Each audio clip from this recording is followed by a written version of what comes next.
His divine grace, founder of Iskana Bhaicharanada Vinda Bhaktivedanta Swami Srila Prabhupada ki. Grantaraj Shrimadbhagavatam ki. Their most merciful Lordship Shri Radha Kunja Bihari ki. Shri Divinath Shri Baladev Mai Subhadra ki. Shri Nataji Shri Balagopal ki. Shri Shri Gornitai ki.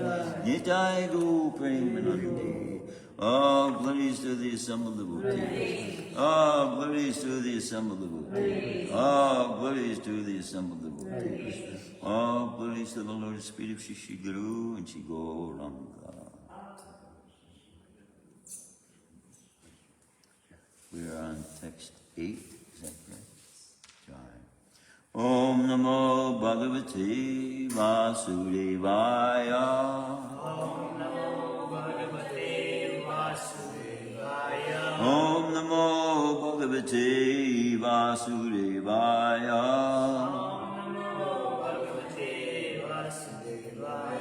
Om Namo Bhagavate Vasudevaya.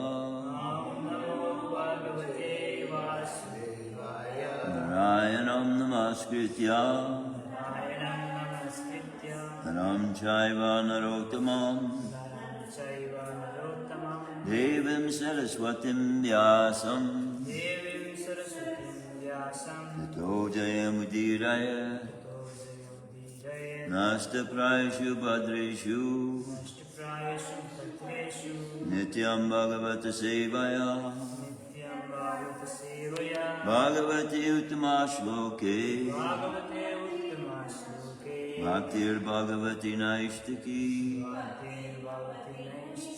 We are reading from Shrimadbhagavatam, Canto 1, Chapter 5, Text 8. Shri Narada Uvacha Shri Narada Uvacha Bhavatanudita Prayam Bhavatanudita Prayam Yaso Bhagavato Malam Yaso Bhagavatam Malam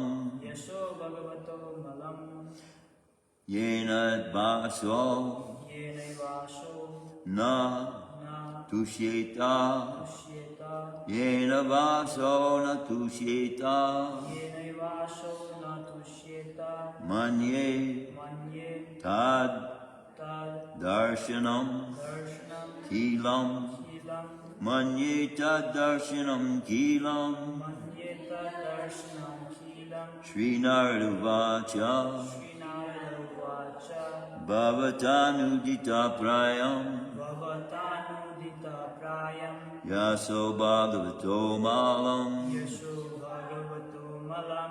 Yanavaso Natushyeta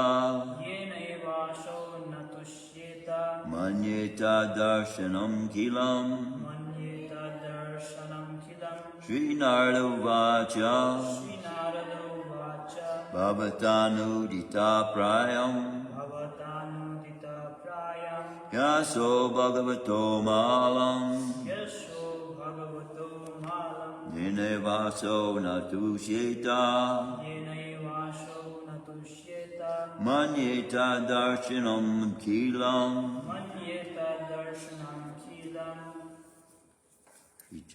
Please. Shri Narada Uvacha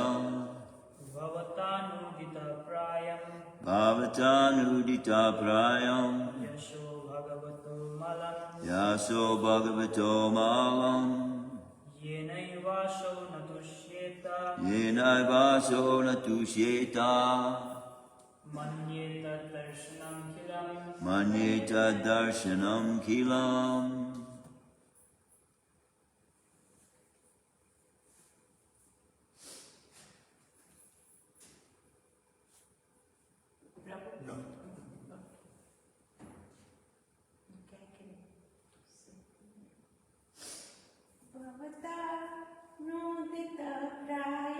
Bhavatanudita Prayam Yaso Bhagavato Malam Yenaivaso Natushyeta Manyeta Darshanam Kilam. Shri Narada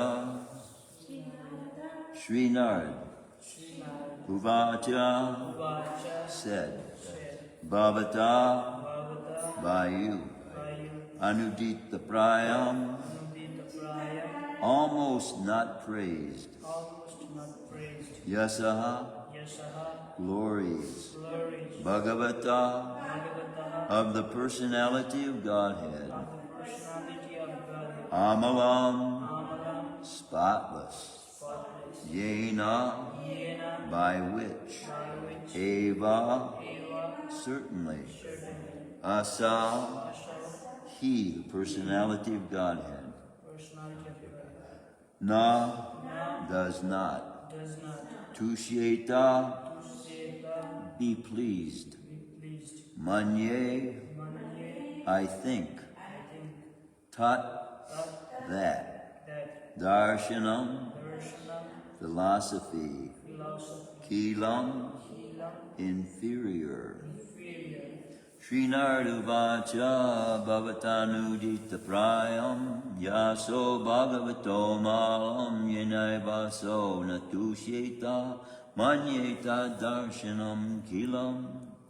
Translation and purport by His Divine Grace of I, Charanavinda Bhaktivedanta Swami Srila Prabhupada. Sri Narad said, "You have not actually broadcast the sublime and spotless glories of the personality of Godhead. That philosophy which does not satisfy the transcendental senses of the Lord is considered worthless." Please repeat. Sri Narad said, "You have not actually broadcast the sublime and spotless glories of the personality of Godhead. That philosophy which does not satisfy the transcendental senses of the Lord is considered worthless." Sri Narad said, "You have not actually broadcast the sublime and spotless glories of the personality of Godhead. That philosophy which does not satisfy the transcendental senses of the Lord is considered worthless." Purport by His Divine Grace of Charanavinda Bhaktivedanta Swami Srila Prabhupada. The eternal relation of an individual soul with the Supreme Soul, personality of Godhead, is constitutionally one of being the eternal servitor of the eternal Master. The Lord has expanded Himself as living beings in order to accept loving service from them, and this alone can satisfy both the Lord and the living beings. Such a scholar as Vyasadeva has completed many expansions of the Vedic literatures, ending with the Vedanta philosophy, but none of them have been written directly glorifying the personality of Godhead. Dry philosophical speculations, even on the transcendental subject of the Absolute, have very little attraction without directly dealing with the glorification of the Lord. The personality of Godhead is the last word in transcendental realization. The Absolute, realized as impersonal Brahman or localized Supersoul, Paramatma, is less productive of transcendental bliss than the supreme personal realization of His glories. The compiler of the Vedanta Darshan is Vedavyas himself. Yet he is troubled, although he is the author. So what sort of transcendental bliss can be derived by the readers and listeners of Vedanta, which is not explained directly by Vyasadeva, the author? Herein arises the necessity of explaining Vedanta Sutra in the form of Shrimadbhagavatam by the self-same author. Om Jnana Timarandasya Gyananjana Shalakaya Chakshusar Militam Yena Tasmai Shri Gurave Namaha. This is kind of, in reference to what you had offered me today, which I consider to be a greatly friendly gesture of association that devotees are supposed to have with each other. To read texts from, other authors before having completed the study of Shrimadbhagavatam. When I first came to Krishna consciousness, having read so many other books as well, and hadn't gotten so much inspiration from them, I was inspired to want to continue, reading in those books. And I was instructed that if a person really wants to, get the fullness of what Krishna consciousness is, the best thing to do is to really, it takes 3 hours a day. If you're going to study an hour of Bhagavatam, an hour of Bhagavad Gita, an hour of Chaitanya Charitamrita, that's 3 hours of study. And then if you're spending 2 hours chanting japa, there's 5 hours right there, you know. And so it's quite a bit to ask of a person to do more than that, than which we're being requested as a minimum. So, although I very much appreciate it, and as you've seen, I have read, you know, some of the things you have given me. But for someone who is initially coming, like Dave or like Krishna, it's best if we spend our time on these transcendental literatures that are actually able to give us liberation. All these authors that are writing books that lead to this, and actually the fourth offense is that we shouldn't offend those literatures, to blaspheme the Vedic literatures or literatures in pursuance of the Vedic version. So we don't speak evil of those scriptures because they can lead people to. But just like when you're going to school, you go through grade school, then you go to high school, you don't go back to grade school again.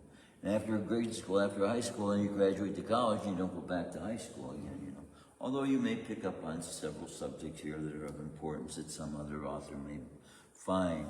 But in order to really know Krishna consciousness in its completeness and for what it is, the value of what it is, if one really spends as much time as possible as they have to develop the knowledge that Shrimadbhagavatam gives, it is guaranteed when you read to the end of Shrimadbhagavatam that you will be self-realized. That has in itself several stages, but this idea of knowing that we're not these bodies is really deep. Because one thing is to know what we are not, but then what we have to learn about is what we are. And that what we are is what we are going to be in that eternal place that Krishna is promising to us at the end of this life. And that consciousness then we want to develop, and that's with the association that Shrimadbhagavatam gives. But here again, Narad Muni is pointing out to Veda Vyas that he himself is writing supplementary. See, these Vedas, they're called Veda. But we don't study Yajurveda, we don't study Samaveda, we don't study these others until we have a good foundation in Bhagavatam, in Bhagavad Gita, because the tendency is there for us to continue seeing the way we have been conditioned to believe is normal in the material world that we've been studying in all of our lives, that we have, you know, whatever amount of time we have been studying in it. But just like, see, putting the books on a chair, normally it wouldn't be considered offensive. But because people sit on the chairs, because these books are not the same as normal books at all. These books themselves are worshipable because of the knowledge that they give. I don't know that I can say that of any other literatures at all, even the Bible. Even though the Bible has brought so many people to a realization even about the supremacy of God and the power of God, the language it's written in is not eternal. The language we're being given in it. These verses here, like I was speaking yesterday, they were given at the foundation of the world, and they are still here with us today. These are, how can I say?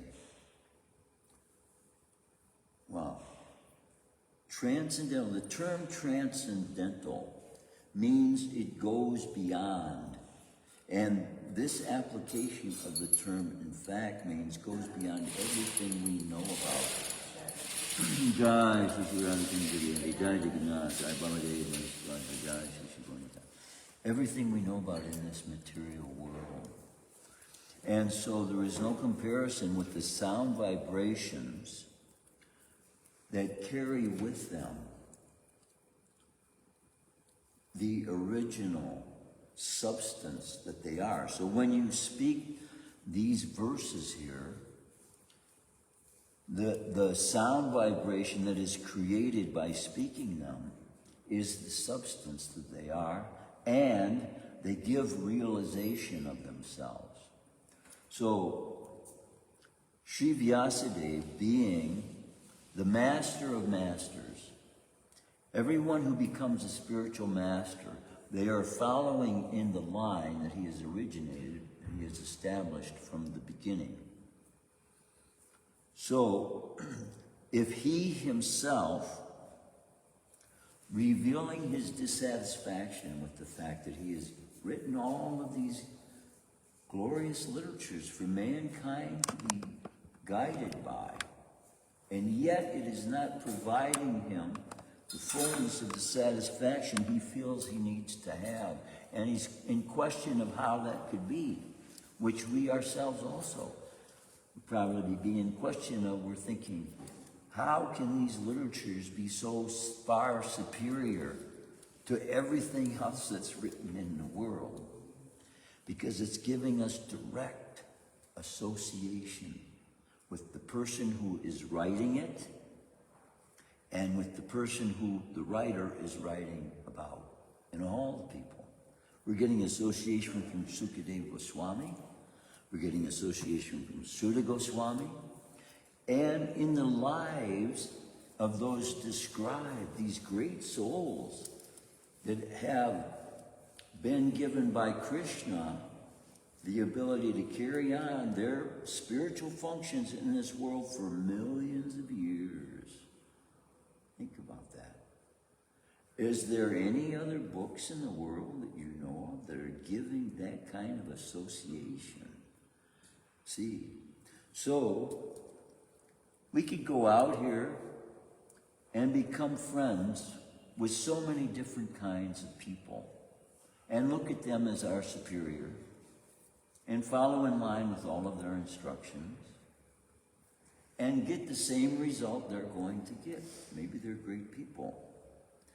Krishna says in the Bhagavad Gita, even the forefathers, those who are worshiping the forefathers, they will get to go to the place that the forefathers have gone to. And generally speaking, in this world, we're going to read from people who has the goal as heaven. That is, for the most part, people who are on the spiritual path, so-called, are going to make the goal of their life heaven. A devotee sees heaven as hell, because it's still contained within this realm of birth, death, old age, and disease. And that is the knowledge that's lacking in all of these other literatures. And without it, is just like God. If God himself, who could have written and has written a superior form of every other literature you can think of, and he himself is not finding satisfaction with that, yet he fully realized, is in complete knowledge of the bliss that he is, and yet he's not finding himself satisfied. So how we can think of ourselves to be able to find satisfaction outside of that which God can't find satisfaction with, you know what I mean? So these that he's giving us is of such a profound, superior nature. Each and every verse we're going through, we spend a whole hour on one verse. Can you think of another book? Even the Bible, you can't do that with the Bible. You have to read a whole paragraph to get like an idea that's being presented about a thing that's going on. But these verses are so transcendental. If you memorize any one of these verses you memorize is of its own nature transcendental. Transcendental, really transcendental. Not just going beyond the concepts of this material universe, but entering into that realm of eternity. And it is offering to us that. So, and it's always available. So what we should be doing with our time as much as possible is trying to get as much out of these transcendental literatures as possible, because it is that's going to bring us to that full realization of our eternal relationship to Krishna and enabling us to find the full joy of taking part in that in this world. This painting that you're doing for Krishna in his house, right? You've developed the ability to do through having painted many other houses, right? Many other pictures or whatever you're doing. And so it's very easy to think of it as the same thing. And thereby not able to actually feel the subtle difference between the material energy and the spiritual energy.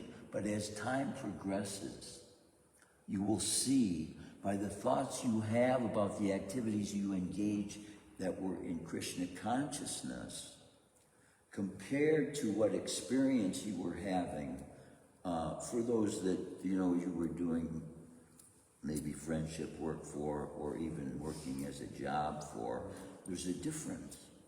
There's a difference in the result. There's a difference in the process. There's a difference in the consciousness. And it's the consciousness that we're really working at. And it's the filling of the mind that the consciousness then has only to draw upon, that it will be also filled. And that's what Sri Vyasadeva is wanting himself to experience the consciousness of. When Srila Prabhupada heard his own purports by a devotee, he said, "Did I write that?" See how what happens with transcendence.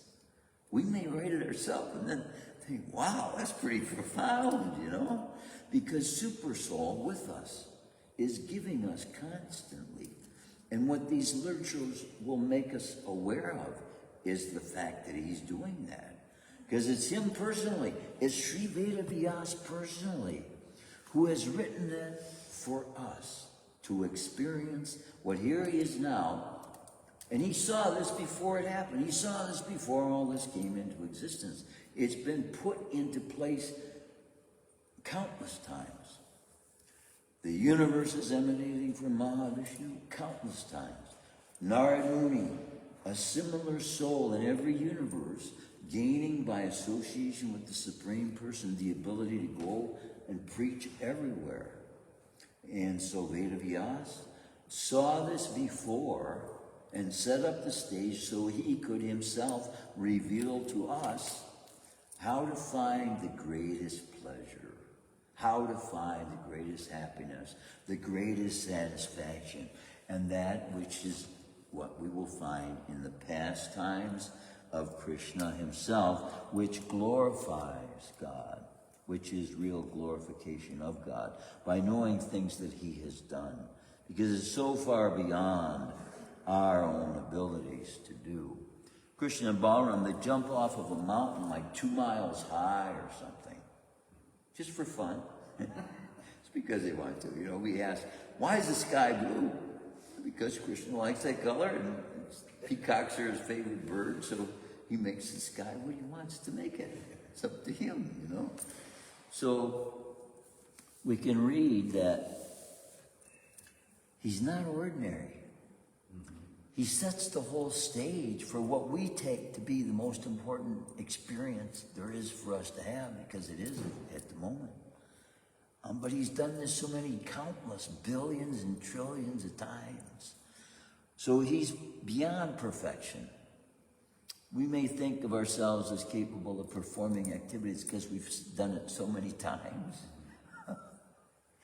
How many times have universes emanated from Krishna? How many universes has he entered into? How many times has he spoke Bhagavad Gita to a soul that manifested with him? In every universe he's done this. Can you imagine? And so now he's giving us the understanding that we want to get out of these universes and enter into the eternal universe. And see, Narad, he's even glorifying those literatures that Sri Narad said, you've not actually broadcast the sublime and spotless glories of the personality of Godhead. So we can see by his glorification of Lord Krishna's pastimes that it is by hearing those pastimes. So Krishna book at night, I forgot to include. See, we should be, in fact, the other day I was inspired. I was thinking I should go knock on Krishna's door and then we'll read Krishna book. At night, that's what devotees are supposed to be doing. That's what we do. We get the Krishna book out and we all read a paragraph or two and then we go around in a circle. Everybody reads one paragraph, the next person reads the next paragraph, like that. And we're all listening. And by everyone reading like that, we are getting the taste and nectar of everyone's association with Krishna. See? So my experience with Krishna might be sweet, but by adding your flavor, that Krishna is just like making a nectar drink. It's nice to have vanilla and yogurt, but you can add blueberries too. You can add some mango too, and you can add, so many things. So this is what association with each other gives us. And with our sharing with each other, the realizations we get from the pastimes and reading the pastimes of Krishna, then it enhances us. So Krishna takes on the form of a lion and a man in one incarnation, right? By us taking on the association of each other, we're taking on each other's minds as well. We're filling each other up. So we're becoming more than one person in effect by sharing each other's experiences. So just like one man can learn from another person's mistakes, some people have to go through them themselves. But what association does is give us the ability to experience other people's mistakes without having to make them ourselves. Just like it said as well, if you have a joy, something happy happened to you, and you share it with someone now, it's twice the joy because the other person that you've shared it with has it as well. And if you have a burden and you share that burden now, it becomes half the burden because somebody else is lifting it with you. Oh, nice. Yeah. So with Krishna consciousness, then, we have the result of the perfection of the Supreme Personality of Godhead's own writing to be able to absorb into our own consciousness, to confirm to us that truth that we're made of and give us full realization of what that is.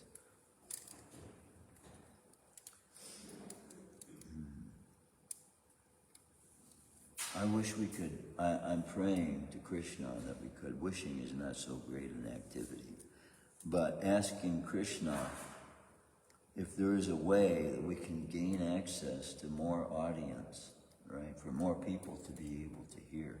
I don't know if there's any more audience than the internet.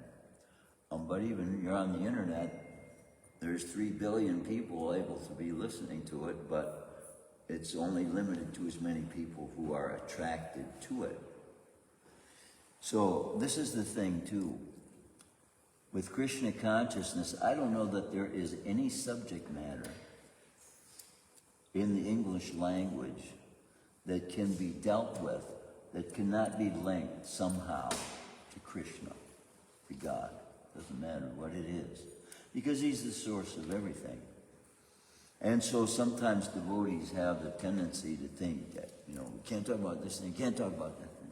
The science of Krishna consciousness is to find the link that everything has to Krishna, So no matter what a man may be involving himself with, maybe he's an architect, right? Look at this building we're in. What a beautiful building to be able to explain that Krishna is the source of beauty.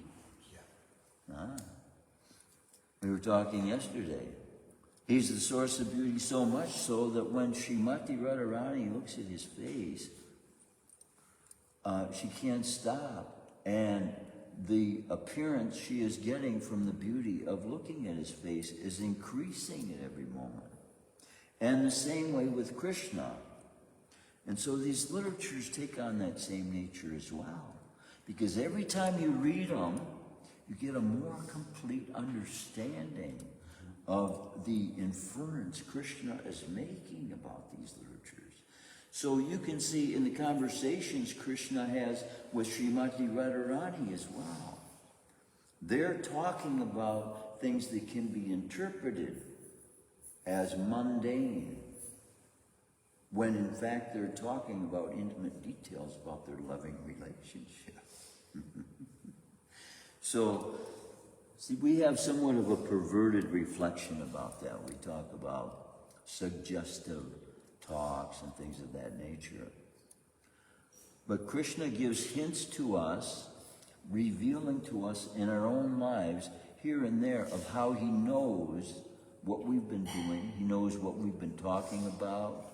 Just like this verse, just like you having offered to me to read another literature this morning. And this comes up at such a timely thing, just in regard to the event we're taking part in. Exactly. And so, yeah, it happened with me too when I started talking about how Srila Prabhupada has built a house that the whole world could live in, you know, and Krishna has so many intimate ways to reveal to us that he knows exactly where we are, he knows exactly what we're doing, he knows exactly what we're dealing with. And to give us that insight. The easiest way to experience this is to do everything we can to go out and give this to other people. Because when you start becoming, Jagaguru told me one time, he said, don't pray for yourself, Prabhu. Krishna doesn't even listen to those prayers. I thought that was funny too, you know. Because we do, we're praying to God, give me this, give me that. I wish I had this anyway. But if we pray for others, it's just like an orphan who has no mother or father. It is said in some literatures that Krishna attentively hears because he is the mother and father to those souls. He's the only one they have. Right. See, that's where renunciation is bringing us to. When there is no one else, we have to know that Krishna's there. And that is at every moment. We're never alone. There's never a time when you will be alone. Just like Krishna says on the battlefield at Arjuna, there's never a time when these persons were not alive, and there's never going to be a time in which you are going to be alone. So you're always with Krishna, always with the same supreme, all-powerful person. How, if that is true, how can we ever find a point in our lives when we find ourselves lacking of anything or wanting anything? When Krishna himself is in this body with us. Except we could make him our enemy, maybe. That would be reason for us to feel like we don't have enough or we don't have what we need. And a lot of people are in that state of consciousness, isn't it? Poverty is like a constant 24/7. When you're in poverty and you're poor and you feel as though you're deprived of the things you need until you find relief from that, and that's a 24/7 experience. These people who are fighting wars, if they're not provided for nutritionally, they start to look angrily wise at their commanders and chiefs. And something like that is brewing right now in Russia, because these people are realizing they're fighting a battle against people much like themselves. These civilians that are out in the fields harvesting their crops. Here I am talking about mundane activities. But see, it's connected. Because the same suffering of consciousness that these people are going through is a lack of Krishna consciousness, is all what it is. Every activity that is engaged in that is causing suffering to the living entities is something other than Krishna consciousness. It's driven by the desire of the soul. We're sadists. It's sadistic to bring upon ourselves suffering. That's what sadism is, right? Bring upon our own selves suffering, pain, and yet every bit of pain we suffer is brought upon by ourselves. We bring it upon ourselves. It's foolishness in a sense. When we compare it to the full knowledge that we're supposed to be realizing. So if we are ourselves made of knowledge, is it just a little bit of knowledge? We're made of a little bit of knowledge, I guess, right? No. We're made of the same substance as Krishna, the soul, Satchidananda, except the form of it that Krishna is unlimited. Because like I said, he's in every universe. We're not in every universe. But the substance of Krishna's body is the substance of Krishna's body. And that's what we are. The voice, the speaking of his voice, the sound vibration of his voice, not different than him. And that's who we are. We're the sound vibration of his voice. We came into being like that. But that doesn't mean we're Krishna. It means he is from his own body allowed the soul to come into a place of manifestation. But then, wow, all the material universes are not manifest all the time. They're being absorbed and manifested. And then you see that in the universe as well, these things are burning up. There's suns, novas, and they burn out. And is true that it could be that there was life. According to the Vedas, there's life on every planet. So this partial devastation is going on all over the universe, actually. And we see locally only and have very little vision of what effects it's going to have eternally to the rest of the universe. But someone endowed with knowledge like Yudhisthira Maharaj, he could see every event in his own life pertaining to that which was coming. When Krishna left the planet, there were so many bad omens. Because the earth itself, the consciousness of the people, everything was so changed and transformed by this simple act of Krishna leaving the planet. So women traverse, they have more suffering and pain, bringing birth. The days are of a different nature. The influence of the modes of ignorance have more control when darkness falls. All these things when Krishna left. When Krishna was here, it's explained how the environmental circumstances were being brought up to the point of perfection for him to be manifest at that very moment in time. And that's how the universe is a clock. And that's how Krishna kept time to let the future generations know when he came.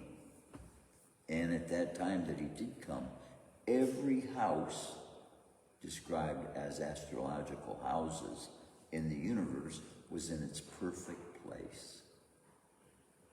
Imagine that. And see, in Krishna's body, there's 33 million demigods in the universe controlling all the environmental circumstances by their activities, which they don't necessarily have to take into thought of. Just like your presence in this room adds to the heat of the room, right? You don't think of it much, and it's not adding a whole lot. But the activities of demigods are adding to the universal effects of karma. There is a false ego surrounding the universe described in Bhagavatam, right? It's big, real big.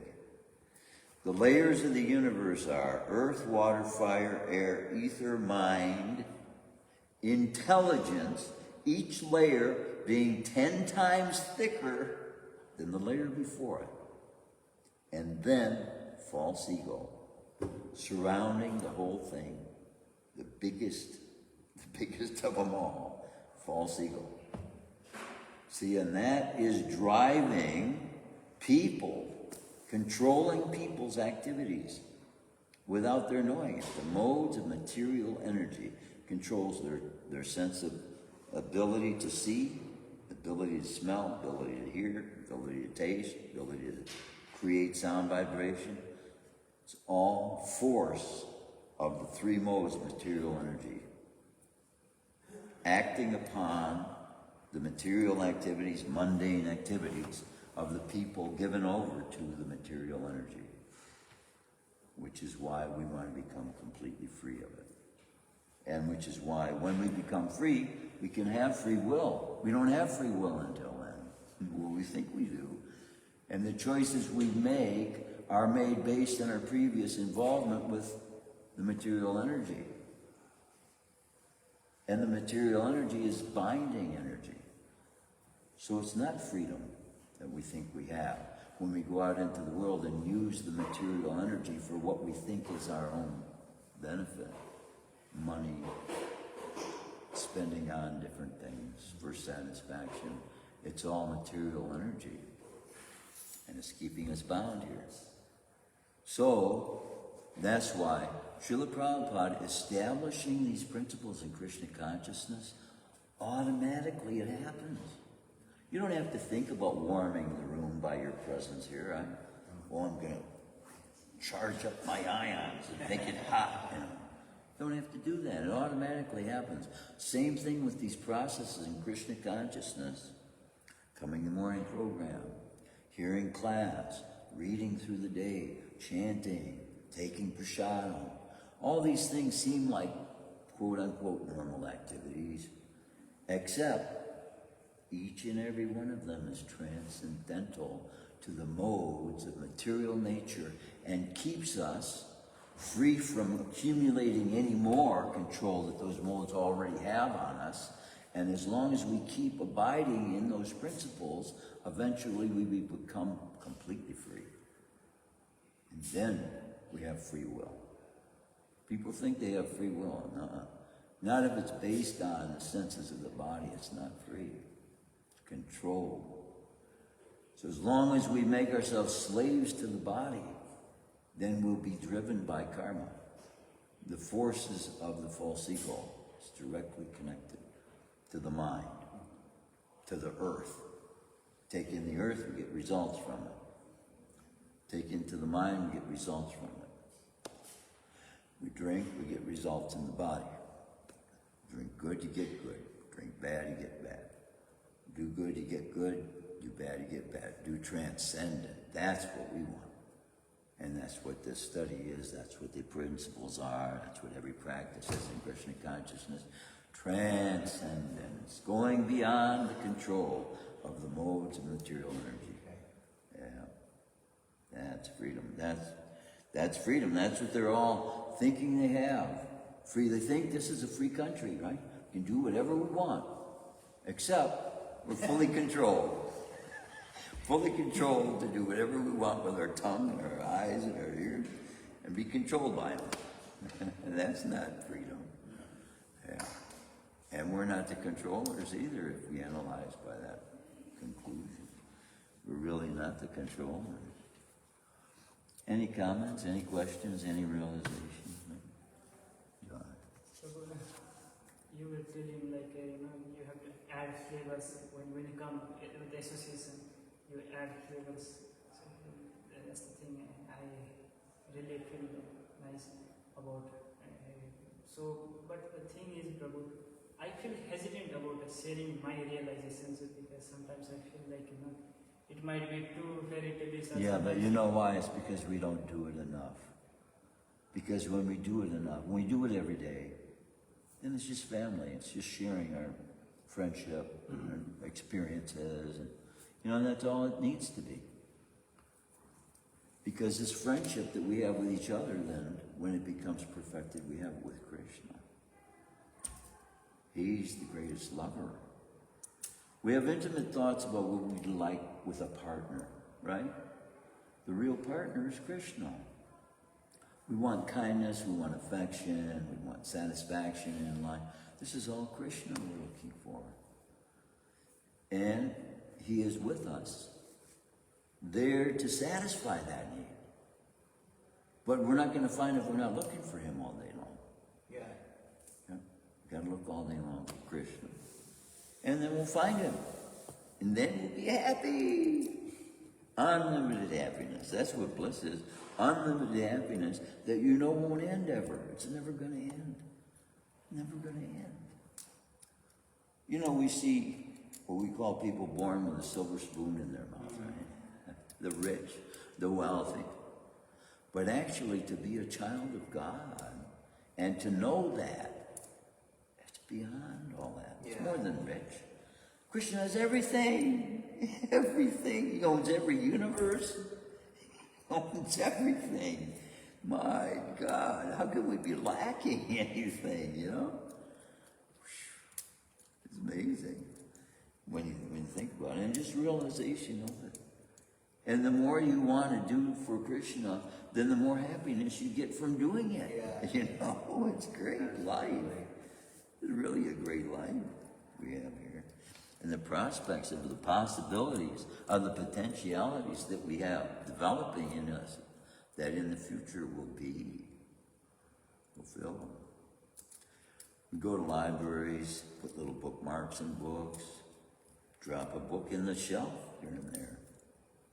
Maybe it's not even registered. They go in, we forgot to put a card on this one. So many things you can do. We used to say by hook or by crook. We used to go to these events. We had these little ID cards, right? It says, what did it say on it? ISKCON something. But we would say kitchen, walk through. We would go in the state fairground, or we'd go to the race car tracks, where you got to pay to get in. You say, we're with the kitchen. You got to walk in, 3-4 devotees walk straight in, go right into the inside of the track and talk to the drivers of the cars, everything. How funny. Because Krishna opens doors, doors that you didn't even know were there. These are not the droids you're looking for. Yeah. Krishna's amazing. Obi-Wan Kenobi from Star Wars. And see, then what happens? Then these activities that Vyasadeva, now he's realizing he wants to bring, they will be an activity in our lives. Because those doors that Krishna opens for us, that's Krishna Leela. That's Krishna Leela. Veda Vyas, this same Veda Vyas we're reading about, he's writing ISKCON Leela. Think about that. That's Krishna himself. So this movement is not ordinary by any stretch of the imagination. Yeah. So we got a lot of imagination stretching to do, so time to go to take Prasham. All glory to your service. Shrimadbhagavatam, Ki Jai, Srila Prabhupada, Ki Jai.